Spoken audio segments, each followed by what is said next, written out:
Do livro O Eterno que Há, de Cris Souza Fontes, capítulo 18, A Verdade. Após tomar um gole de água fresca, Francisco parecia mais calmo. Sentado num sofá, ao lado de sua mulher, suas mãos tremiam sem controle. Márcia não entendia o que se passava. Somente aguardava que seu marido se acalmasse um pouco. Agora me conta, o que o deixou desse jeito? Márcia, não sei se irá me perdoar após o que irei te contar, mas eu preciso te contar uma coisa. Márcia se mantinha muda. Seu sexto sentido feminino lhe dizia que uma bomba estava prestes a explodir. Tentou manter a serenidade por mais difícil que pudesse ser. Somente aguardou, silenciosa. Eu errei. Muito. E após esse erro tão baixo, eu não sei o que me doía mais durante esses anos, se a perda da minha filha ou se a culpa. Márcia levou a mão ao coração. Sua intuição estava cada vez mais forte. Você está me assustando, Francisco. Depois de uma breve pausa, ele revelou. Caco, em momento algum, violentou nossa filha. Mas isso nós sabemos, querido. Ele se lembrou de tudo. Não é isso. Eu tenho certeza, eu sempre tive certeza de que esse rapaz nunca havia violentado nossa filha. Mudez. Márcia ficou espantada com a afirmação do marido. Ele, então, com certa dificuldade, contou-lhe toda a história, desde a conversa com o médico no instituto até os dias de hoje. Tudo que a sua esposa fez foi levar uma das mãos ao rosto, impressionada. Levantou-se, vagou pelo ambiente enquanto sua mente pensava, abismada com a coragem do marido em cometer uma atitude como aquela. E ele chorava. Chorava como uma criança que acabava de perder seus pais. Me perdoa, Márcia. Me perdoa. Ela não respondia. Ainda não estava acreditando em tudo o que ouviu. Não sou eu, Francisco, que tenho de lhe perdoar. O que está dizendo? Quero que você se livre dessa roupa suja e depois voltamos a conversar. Francisco estava sem chão, mas decidiu que pelo bem do seu futuro e de seu casamento, iria resolver aquela situação. Precisou apenas se recompor um pouco e saiu, deixando Márcia impressionada. Fez algumas ligações e logo pegou seu carro seguindo ao seu destino. Em menos de 20 minutos, ele estava diante do prédio que havia visitado há 2 anos. Apressado, entrou à procura do médico com quem havia feito acordo no passado. Foi com imensa insatisfação que ouviu contarem-lhe que naquele mesmo ano o médico havia sido transferido para outro instituto de uma das capitais brasileiras por vontade própria. Tá certo. Ele sabia que não foi certo o que fez e se mandou daqui. Tá certo, pensava Francisco. Mas e agora? Como ele provaria a todos que o jovem não tinha culpa? Só a palavra dele de nada adiantaria sem provas. Mas e se ele retirasse a queixa e isentasse Caco da culpa? Resolveria? Resolveria em partes, afirmou o advogado de Luiz Carlos. Francisco estava diante dele. Com um olhar curioso e interessado, o advogado questionou. Mas por que o senhor faria isso após tantos anos? Francisco não conseguia responder. Sabia que seu erro havia sido grave e que acabaria pagando legalmente por isso. Foi nesse instante que se lembrou da sua esposa e de tudo que lhe restava. Pensou que já havia perdido a filha e que perdeu o amor de sua mulher seria uma segunda punhalada que levaria. Preferiu arriscar. Vou te contar tudo desde o começo. O médico então começou a relatar todo o processo, desde a morte de sua filha, e o experiente advogado devorava cada palavra saída da boca daquele homem. Então, o que Luiz Carlos afirmou ontem é verdadeiro? Ele não a violentou? O advogado estava abismado. Envergonhado, Francisco concordou com a cabeça. Dr. Messias então se levantou, passou as mãos pelos cabelos e logo as levou até o bolso. Precisava pensar. Onde está esse médico que burlou o resultado? Mudou-se no mesmo ano. Endereço em sigilo. Não quiseram me passar. Sei, pensava o advogado. Mas e os exames? Os originais? Onde ficam? Acredito que arquivados no próprio instituto. Então irei solicitar um mandato ao juiz. Quero esses exames. Eles poderão inocentar meu cliente? E depois, como vou ficar? Messias deu uma parada olhando fixo para Francisco. O meritíssimo com certeza irá querer saber como isso foi acontecer. Erros desse tipo raramente acontecem. Podemos optar por afirmar que houve algum engano que deverá ser investigado no futuro, mas isso se sua consciência permitir. Sua consciência. Do que adiantaria desvendar todo esse segredo se em sua consciência ele era o único culpado? Como passar seus dias impune pelo mal que causou a outra pessoa? E virando-se para o Dr. Messias, quero que adote as providências cabíveis, tudo o que for preciso para dar liberdade a esse garoto. Eu farei o que for preciso. Saindo do escritório do Dr. Messias, Francisco parecia mais leve. Havia dado o primeiro passo. Que acontecesse o pior, ele não mais importava. Tudo o que queria era se ver livre daquela sombra horripilante e ser feliz. De repente ele ouviu de dentro do seu carro uma voz dizer: "Você ainda não terminou." Ele logo perdeu a direção do volante e, descontrolado, acertou o carro em uma árvore da calçada. Algo estava do lado dele e agora havia desaparecido. Não parecia o mesmo vulto de mais cedo. Esse tinha uma cor diferente e sua voz soava mais doce.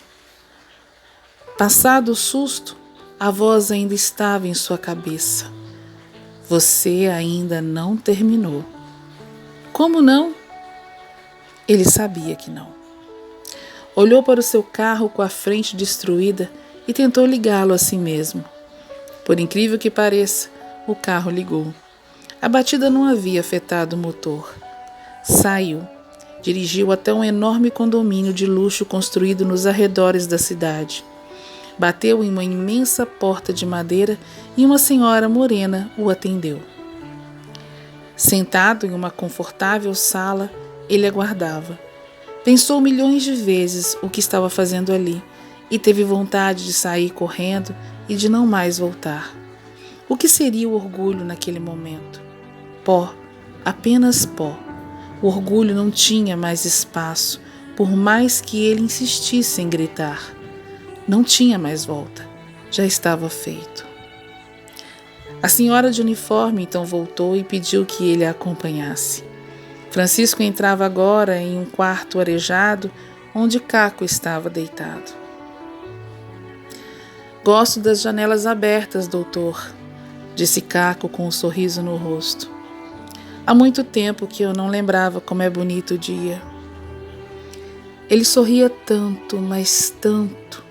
Seus olhos chapiscavam um brilho de entusiasmo infantil, como se estivesse vendo tudo pela primeira vez. E era como se estivesse mesmo. Luiz Carlos, em suas aventuras, nunca observou o que realmente tinha de belo em suas viagens. os lugares, a paisagem, o brilho no olhar de cada pessoa, a diferença dos povos e de suas crenças, a vida. Agora ele estava recebendo outra oportunidade de ver tudo como se fosse novidade. Vim ver como você está se sentindo, disse o médico entre engasgos. Estou me sentindo bem melhor. Já recebi a visita de um especialista e devo fazer alguns exames. Tenho enfermeiros à minha disposição e Dona Clara me bajulando o tempo todo. Que bom, sem graça. Nem noto se a casa está mais vazia ou mais cheia sem a presença dos meus pais. Eles nunca ficaram aqui mesmo. Risos. O Otávio me contou. Silêncio. Foi Caco que o quebrou. Doutor, quero aproveitar que veio aqui e... Filho, por favor, não diga nada, pediu Francisco. Se eu vim até aqui foi porque eu é quem precisava falar. O rapaz se ajeitou na cama. Com o coração pressionado, se preparou para o que iria ouvir. Ele merecia. De qualquer forma, ele sentia que merecia ouvir mais uns xingos, mais umas verdades vindas daquele pai amargurado pela perda de sua única filha. O Tavinho nos contou que você se lembrou de tudo.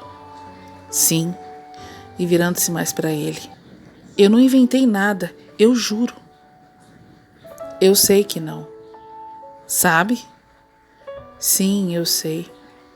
E é por saber que venho até aqui te pedir perdão. Por eu saber de tudo desde o início e nunca ter dito nada. Caco se espantou. O quê? Como assim? Eu estava ferido. Estava com ódio e eu o transferi todo a você, lutando para acreditar nas verdades que eu queria. Dessa forma, amenizaria a minha dor. Grande ilusão, eu não consegui. Francisco se assentou com as mãos na cabeça e Caco o olhava, mudo. Não sabia o que dizer. Sua mente confusa tentava processar as revelações. Eles só não sabiam que, naquele momento, um vulto denso e acinzentado entrava pela porta principal e subia acelerado as escadas até o quarto de Luiz Carlos. Mas foi ainda no corredor que o vulto foi estranhamente barrado. Me deixe passar, Eterno. Eterno, pois que era ele, se mantinha de guarda na porta do quarto. Eu não permito. Não pode me atrapalhar, Eterno. O médico me pertence. Liberte o Eterno. Ele não o pertence mais. Está lutando por se libertar de ti. Um duelo inimaginário acontecia na porta daquele quarto, sem que nenhum dos personagens percebesse. Mas algo os influenciava, era fato. Francisco com vontade de desistir e sair dali voltando à sua vidinha mórbida de antes, Caco pensando em odiar aquele homem que o prejudicou por tanto tempo. A luta era doentia, constante. A escolha era difícil, uma vez que lidavam com emoções. Nunca se é fácil lidar com emoções. Ambos sabiam disso. Enquanto se mantinham mudos, os Eternos duelavam no corredor e cada momento parecia ganhar mais força que o outro. Eles dependiam das escolhas daqueles dois homens para sobreviver. Francisco, vendo a reação silenciosa do rapaz, entendeu o que se passava. Não havia mais nada a fazer ali. Resolveu sair, caminhando em direção à porta. Tudo estava perdido. De nada adiantaria fazer o que estava fazendo. O rapaz jamais o perdoaria e ele entenderia muito bem o porquê. O Eterno Dourado agora era sufocado pelas grossas mãos do Eterno da Dor. Seu corpo se curvava enfraquecido, enquanto o outro ria vitorioso. Naquele momento, via-se seu fim. Mais uma vez, o bom eterno perdia para o da dor. Já era habitual, de costume. Foi devido a isso que esse eterno se afastou por um tempo do nosso planeta, triste, magoado, vencido. As pessoas não o aceitavam mais por perto, não acreditavam mais que ele pudesse existir. E enquanto isso, o outro só crescia, vencia. Mais e mais dias ele vivia forte e opulento. Estava cada segundo mais presente na vida das pessoas. Mas ele não imaginava que, naquele caso em especial, algo mudaria. O Eterno pareceu ganhar força e se levantar, crescendo sobre ele. Algo acontecia. Eu o perdoo, sim. Francisco voltou seu olhar para o rapaz, descrente do que ouvia. Eu falo sério. Perdoo você. Ontem eu estava implorando que me perdoasse e eu queria desesperadamente que meu perdão fosse aceito, mesmo sabendo da sua dor e de que eu estava errado. Mas agora, como fazer diferente? Impossível. O médico sentiu um peso violento cair por terra naquele instante. O peso da sua culpa nunca será diminuído, mas o fato de estar sendo perdoado já era para ele um grande privilégio e alívio. Eu já sabia, continuou Caco. Dr. Messias ligou para o Tavinho, que me ligou contando. Você sabia? Desde a hora que entrei aqui, você já sabia? Um sorriso. Sabia. Mas sabe de uma coisa, doutor? Fiquei super feliz de saber que existe uma forma de encontrar provas que me inocentem. Pelo menos terei mais tempo para viver, ser útil. Concorda? Claro, mas não entendo. Eu posso escolher, doutor. Eu posso escolher te odiar e remoer isso o resto da minha vida, ou posso escolher te perdoar e esquecer. E só agradecer pela oportunidade que o Senhor está me dando de recomeçar, de ser livre. Porque se jamais tivesse mudado de ideia, eu com certeza passaria meus próximos anos naquela prisão. Obrigado. E agora, o que terei de fazer ao me recuperar será alguns serviços sociais que serão de grande utilidade nessa nova fase da minha vida. Francisco estava paralisado. Não compreendia a reação daquele jovem que sempre foi tão rebelde, que passou 2 anos numa prisão e que nunca havia valorizado nada em sua vida. Que lição ele recebia? Foi surpreso e ainda em choque que ele comentou. Eu vou fazer de tudo para que você retome sua liberdade. Sei que fui brutalmente egoísta pensando só em mim e não querendo admitir que minha filha tivesse desejos, vontade de uma mulher adulta. Dizendo assim, Francisco saiu do quarto, daquela casa, sentindo uma luz diferente refletir sua vida. Ao chegar à porta principal, esbarrou com Tavinho, que chegava sorridente. Seu semblante petrificou ao rever o médico. Olá, doutor. O senhor por aqui? Vim fazer o que devia ter feito há muito tempo. Antes tarde do que nunca, não é? Sentia-se na voz do jovem que ele estava magoado com o médico, muito magoado com a sua atitude. Francisco não tinha como não perceber. Também quero pedir perdão a você. Sofreu junto do seu irmão todo esse tempo em que fiquei calado. Nenhum de vocês merecia isso. Hoje eu sei. Ninguém merece nada parecido, não é, doutor? Mas fazer o quê? Acontece todos os dias.